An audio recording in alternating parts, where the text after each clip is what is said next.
বিসমিল্লাহির রহমানির রহিম।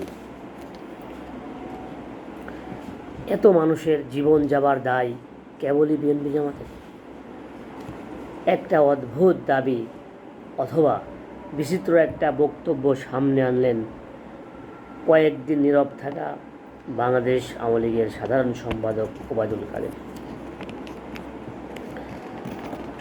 তার বক্তব্য কোট করে মানব জমিনে একটি রিপোর্ট করেছে।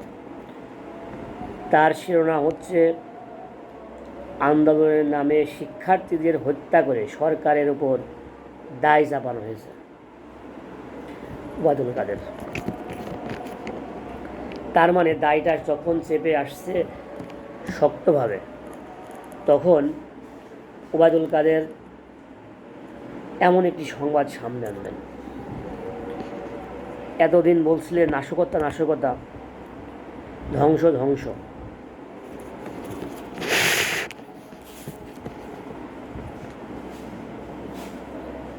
বিটিভি ধ্বংস, ডাটা সেন্টার ধ্বংস হয়েছে,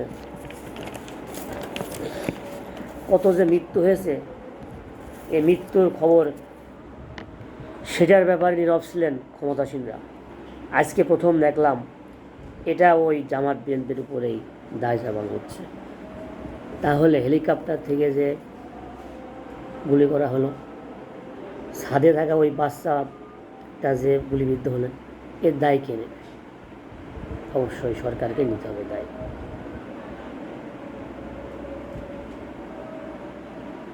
আজকে পর্যন্ত। আসসালামু আলাইকুম।